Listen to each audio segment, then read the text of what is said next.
Welcome, everybody. Episode 140 of Two Chaps, Many Cultures on this beautiful Friday. Today, the two chaps will see who's righter, who's better, who has the higher level of intelligence. No, we're not doing that.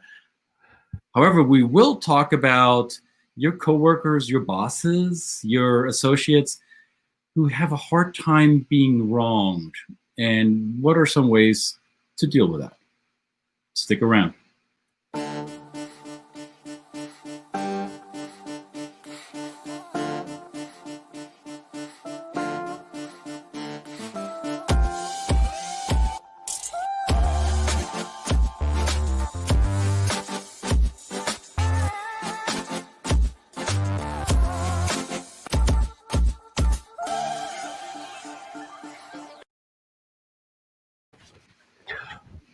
Howdy, y'all.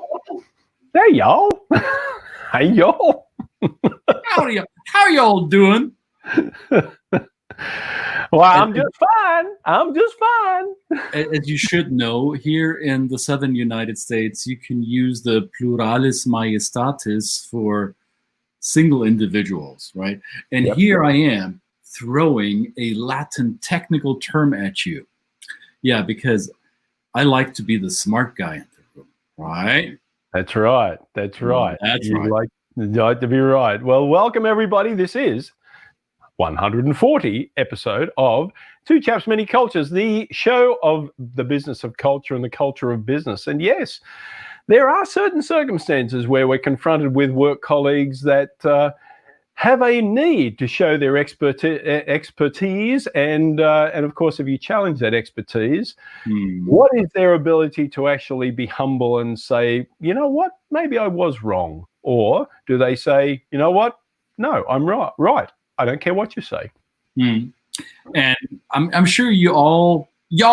No, I'm sorry. I need to stop this. I'm not from the South. However, this is a word or a conjunction, I guess, in linguistic terms that has snuck into my repertoire. So I'm sure many of you currently have coworkers or colleagues, or may have had them in the past, that have this need of showcasing their excellence, or they. And I'm not deliberately trying to make this sound wrong. There are certain personality types for whom it is important that their education, that their knowledge, that their track record, that their expertise is recognized by others. It is part of who they are. This is part of what they value. And that can be very helpful for a team. In a dysfunctional extreme, it is a little less helpful because you're dealing with people who, in American English, we would call a little bit full of themselves, which means that they are have a very high opinion of their own intellectual capacity and may not be as readily willing and able to recognize other people's competencies at the same time. So that will be the dysfunctional version of that personality prototype. Brett, have you dealt with people like that? Yeah, absolutely. And it can be a cultural thing. There are cultures where leaders are called upon to actually show their expertise and take control and be the decision makers, be the final say. And their workers that the team that they're working with are looking to the leader to be that particular style. So that is, I would argue, not a dysfunctional aspect of that trait. It is just a natural cultural style to say, I'm being relied on.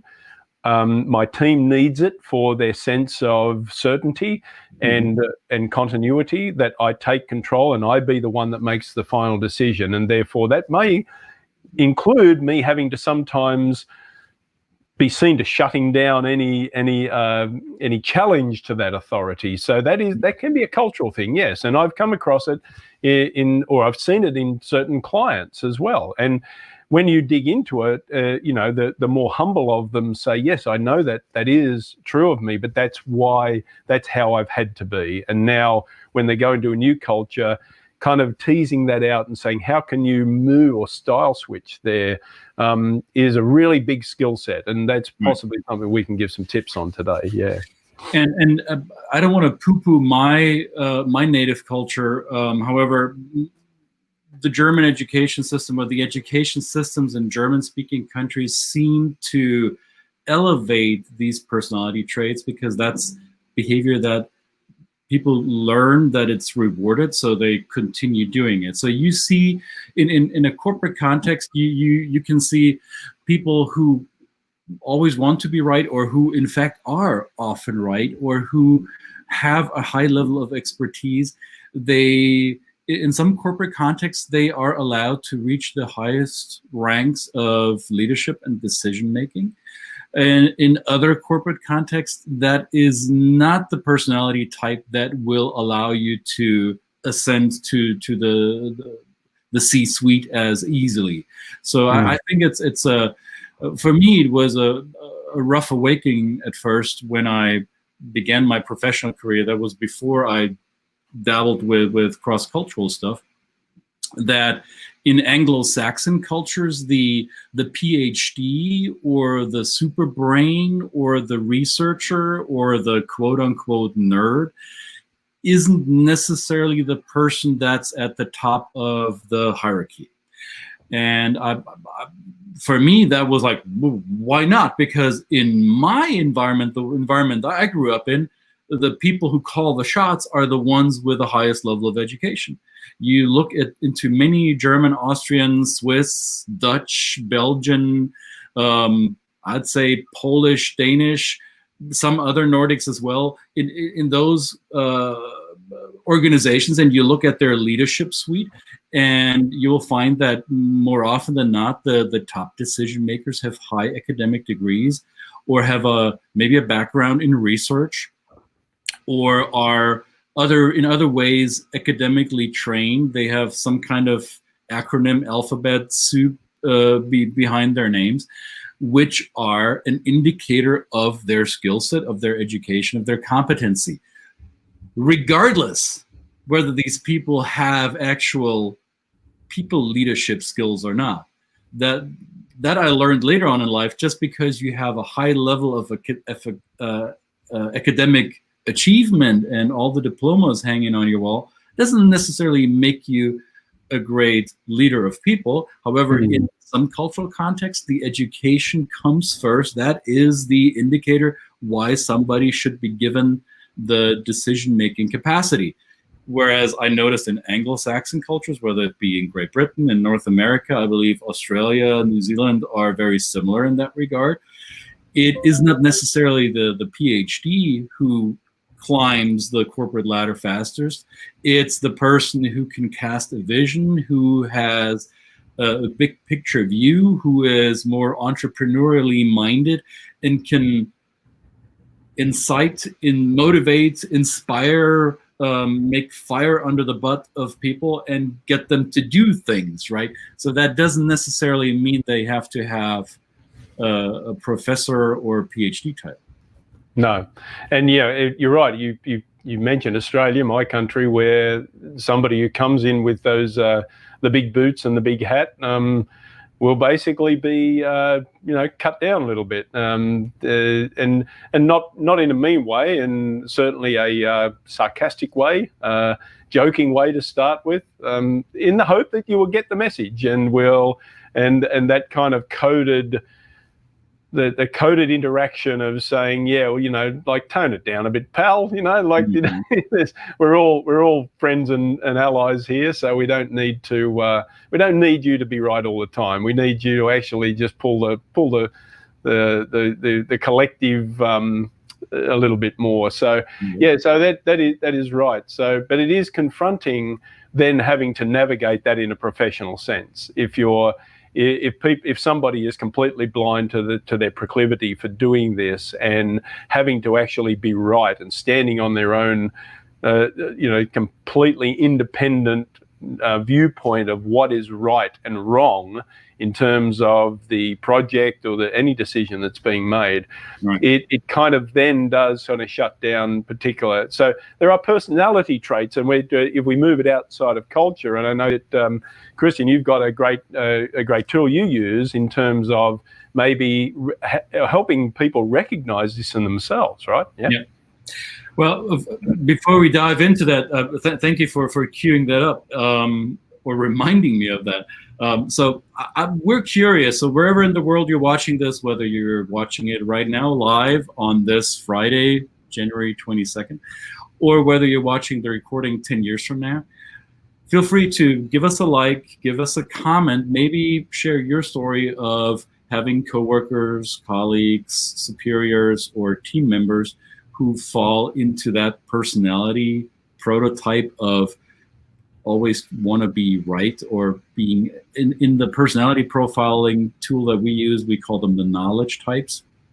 So you may be familiar with many of these personality assessments. Typically, they come with 4 main behavioral or personality prototypes. And I'm not going to name all of these tools out there. There's plenty of them, and most of them are valid and have their great application.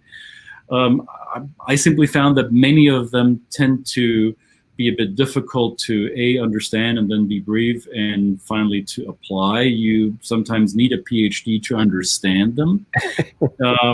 I personally do not have a PhD, even though I like to sound smart. Who knows? I might not be that smart after all. Well, by the way, you just can I? I'm going to call you out. You just said it's the 22nd. It's actually the 23rd. Don't you know anything?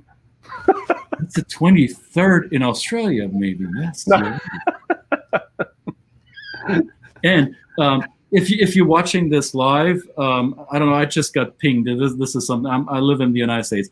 A great American icon passed away today, Hank Aaron. African-American baseball player. Wow. At the age of 86. So I live in the city of Atlanta. We have streets named after this man, right? Yeah. So condolences go out to the family of Mr. Aaron. So back to... Yes, I was meaning, by the way, yes. So you never know. You've got to second guess. It could be close to the 23rd in Australia, right? So it is, right? Well, what is here? It's 11:15 here on the east coast of the US. That makes it, I'm sure, the 23rd in Sydney somehow. It is tomorrow already in Australia. That's right. So the country where that's always the thing ahead. Technically, I'm right. Well, you are. I won't make you wrong. I don't need to be right. I will fight for it though sometimes. So and when we named this episode, people who want to be right or have a need to be right, I'm a little bit tongue-in-cheek and self-deprecating, because there are instances in my life or when I work where I tend to be that person, or I gravitate to that. And I did the personality assessment of the tool that I'm referencing here for myself. And yes, I'm very dominant in that personality code. So in our work, we use a tool called Codebreaker, B-A-N-K, Bank Codebreaker. It has nothing to do with a financial institution. It's simply, B-A-N-K is simply an acronym for the 4 behavioral prototypes. B stands for blueprint, A stands for action, N stands for nurturing, and K stands for knowledge. So I'm ranking fairly high on that green card here, the knowledge card. I know Brett is probably a little bit higher on the nurturing side. So we all are a mixture of different personality prototypes. None of us are one thing, only the same as we are not one thing culturally. I'm not simply German and Brett is not simply Australian. There are nuances to this, and we can't stress this hard enough. And we do this in our training programs, in our coaching programs. We remind our clients, our customers, our participants that it's not about painting with a broad brush and perpetuating stereotypes that just reinforce our existing biases or amplify biases that we may only have had a little bit. That's not the goal. That's not the purpose of the work that we do. The purpose of the work that people like Brett and I do is to inspire your curiosity in the nuance. And simple answers rarely work. We've seen it over and over in many parts of the world where people promise simple answers and the results were dismal. Without looking at the grayscale, none of the black and white will make sense. So when we talk about these personality prototypes, the knowledge prototype, that the person that we give it the color green in the bank code, so you have the 4 primary colors here, right? So and the green card or the green color represents people who value research, who value universal truths, who want to dig deeper into a subject matter, who value perpetual learning and are very interested in technology. Often people you will find in R&D professions or in IT or in tech, scientists, researchers, teachers can often be strong on that personality scale. Those are all what I just told you are all professions that don't have to be quote unquote dysfunctional in being right all the time, right? But once in a while you'll come across somebody who doesn't have the behavioral flexibility or the empathetic bandwidth to tone that down a little. And sometimes it results in, hey, I've got the better education, therefore you should be looking up to me and recognize the pedestal that I put myself on, and therefore take my instructions as binding. And that doesn't really help in a team context, right? And I have an interesting personal experience about this because, as I said, I come from one of these cultures where academic achievement is one of the main markers, main indicators of hierarchy, so to say, or decision-making capacity.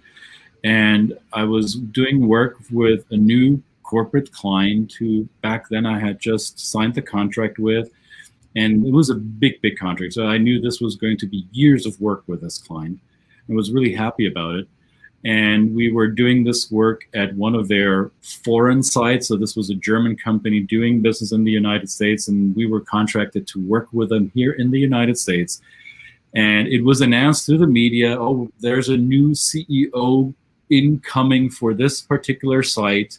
So this will be the top decision maker. And he was portrayed in the news release and in the newspaper and online. And there was a picture of the gentleman and his name. And the name, as often the case in corporate Germany, if you have a PhD, it becomes part of your official business name. So the name was Dr. First Name, Last Name. So I, being German, being of that same culture, I immediately knew and expected, okay, this is a guy with a high level of education. Also, he is placed by his company in this decision-making role.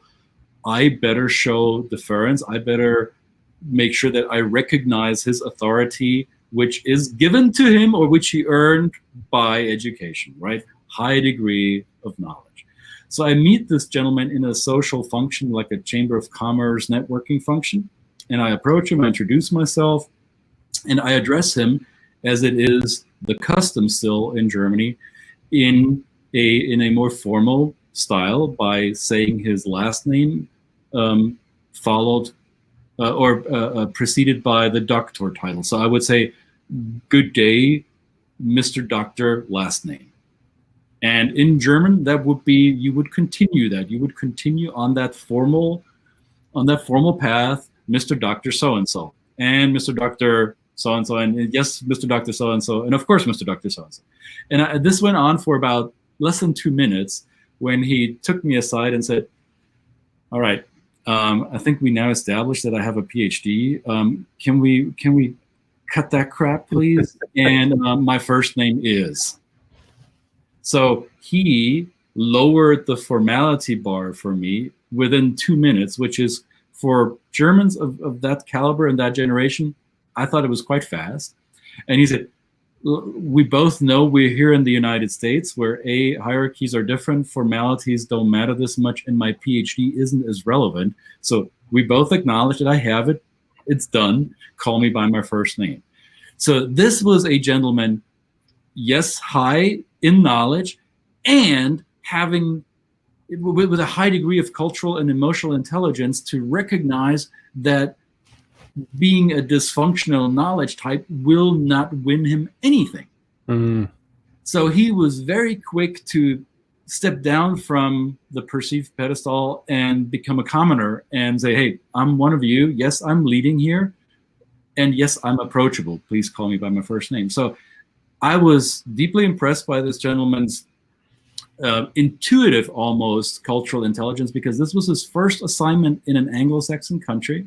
Yeah. And yet he did it right from the start. So still kudos to you, Mr. Dr. So-and-so. I'm not going to name your name.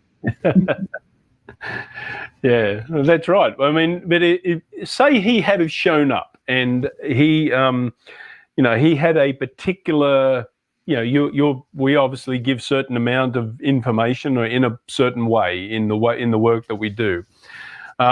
If that person had then gone the other way and said, you know what, I want to ask you a question about something, and you answered that question and they disagreed, and then they stood in their high horse. How do you manage through this? I mean, what is the style, knowing what you know from using these profiles, these personality profiles? How do you, if somebody, say, if I'm a nurturing person who might particularly take that approach as, give me a break, dude. I'm just a person, how do you, that's a question, right? For professionals, They have to navigate somebody who pushes back against them and says, hey, what you're saying is wrong. What I know is right. So therefore, and you said something interesting before, people who actually go down the rabbit hole of really deep knowledge, it is real technical or high level of understanding of a particular subject, and therefore they're so deep in and secured in that knowledge that it makes it hard for somebody. And it's not a negative thing, but that depth of knowledge in there is so embedded that it's hard for them to then step out of that zone and be challenged in their knowledge. Right. So how do you do it? How would we approach that? Well, in that case, I think if you're dealing with somebody who is very deeply embedded in their subject matter expertise, you're not going to challenge them with emotion, or you're not going to challenge them with your approach because you think you know better. You would have to actually know better and be able to prove it. So as is with cultural adjustment, it is also with personality adjustment. You can either be successful in human interaction, you can be successful in a global context, or you can insist on doing it your way. And that's your choice. If you continue to do it your way, your default way, then have at it. Good luck to you. Where's the tissue box? I'll hand it to you for the path down that road. So if you want to be successful, you want to start figuring out how to lean into another behavioral pattern. So if you recognize you're dealing with somebody who likes to be right and has ways to make herself or himself heard and seen and felt in that way, then if you want to change that person's mind, or if you want to influence that person, then that means you will have to do some homework. You will have to get your facts straight, because the only way to, or the best way, not the only way, but the best way to argue or to deal with somebody who is high in knowledge is to meet them at their level. It's either you show deference and say, hey, please teach me and show me how you come up with that answer, because I'm this little minion who doesn't have your level of education. Can you tone it down to a fifth grader level for me only this one time so I can see what you're doing?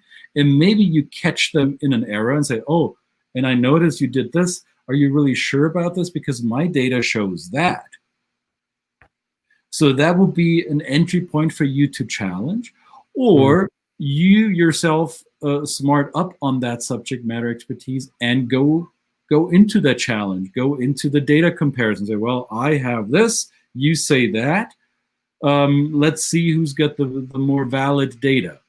That's, in my experience, the two possible ways to deal with somebody who is very convinced of themselves. Now, of course, we have the dysfunctionals in that field, and we see those presently, or in the last couple of months specifically, who are adherents of conspiracy theories, and they think they can challenge any traditional science by their own science. I haven't found the answer to that yet. Because I've noticed there are people who, confronted by hard, cold facts, will still not be swayed because their belief is bigger than the weight of the evidence. So that's where we get into beliefs and not personalities, right? Yeah, that's right. Embedded beliefs. It's coded in them, right there. Proclivity for just believing the strangest things sometimes that have been disproven by science. So yes, there is a limit. I mean, how much do you invest in a person in your immediate realm, in a professional sense anyway, in trying to meet them head to head with actually cold facts and knowledge of your own? That's a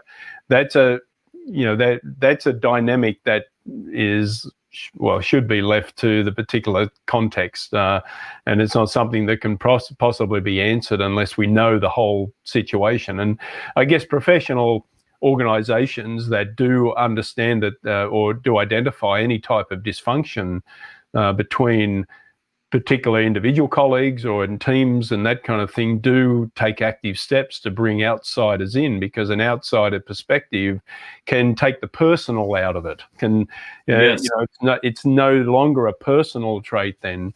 It's it's somebody coming in and looking at it from a 10,000 foot view and saying, it doesn't mean you have to change your beliefs, but here's the effect of your style on causing this dysfunction, and therefore perhaps putting your kind of need to be right aside in favor of a more conciliatory type of approach to make it, at least in this setting and even in the short term, a better experience for your colleagues, is one way to do it. And we've seen that, and we've worked with those effectively too.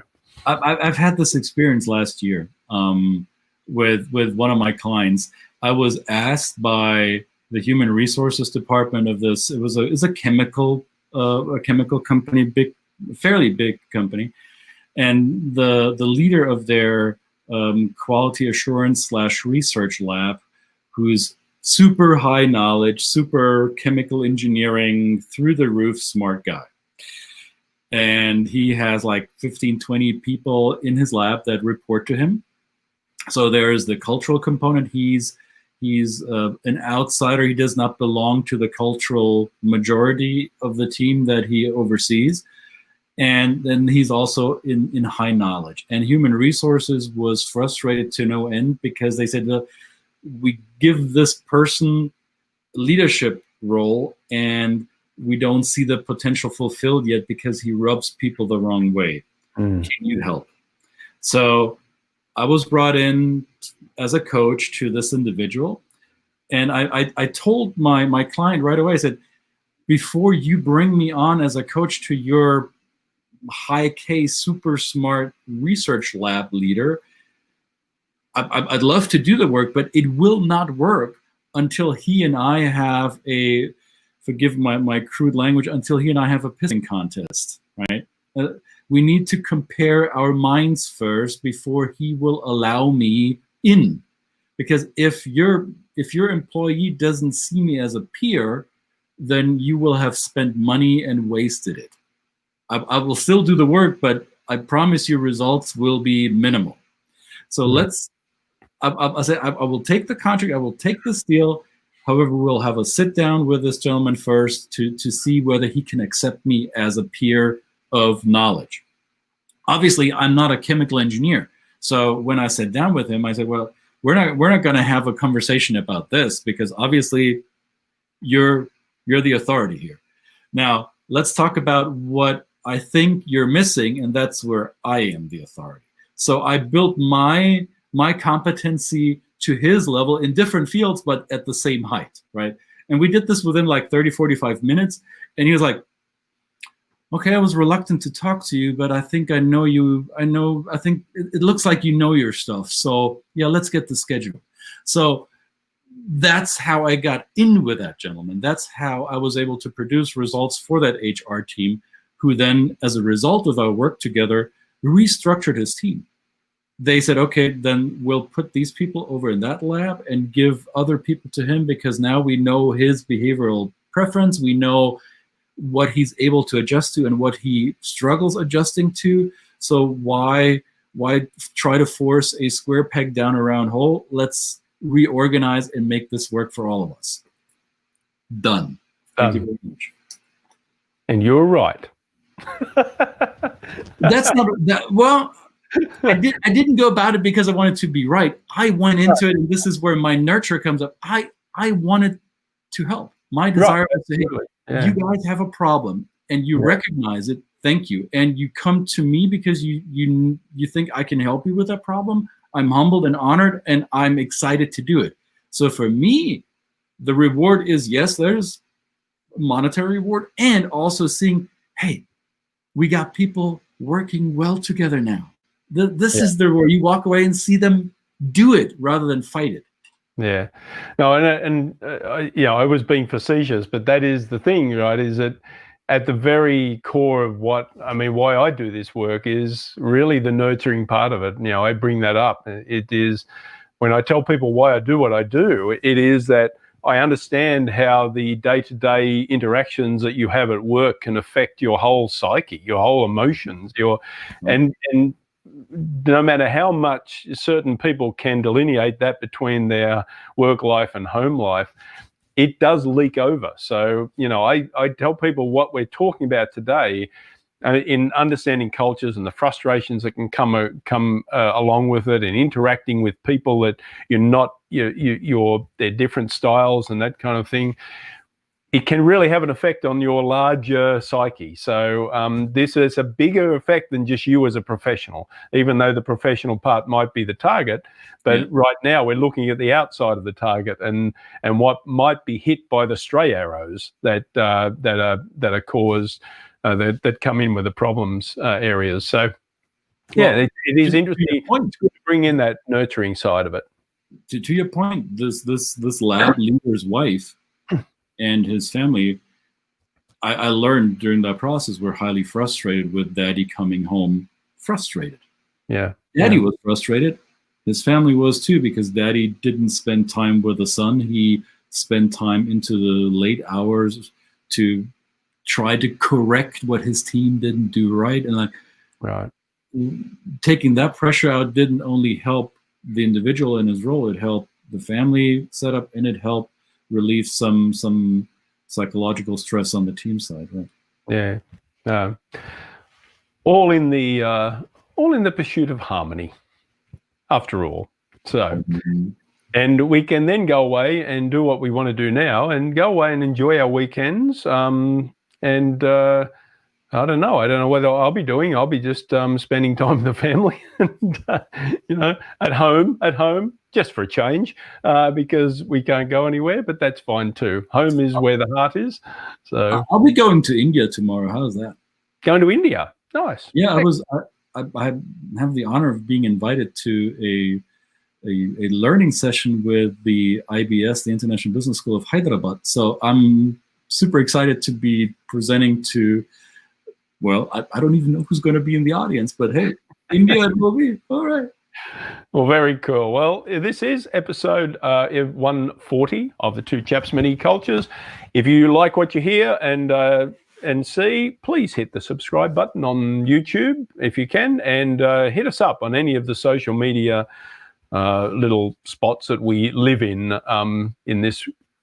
Well, I mean, we are relying on social media nowadays for most of our connections. So that's a great thing too. So yes, please add your comments and questions, your experience too. We want to hear what your experience is as well. So we wish you a wonderful weekend, and we will be back with another week full of fun and frivolity next week, and a little bit of seriousness.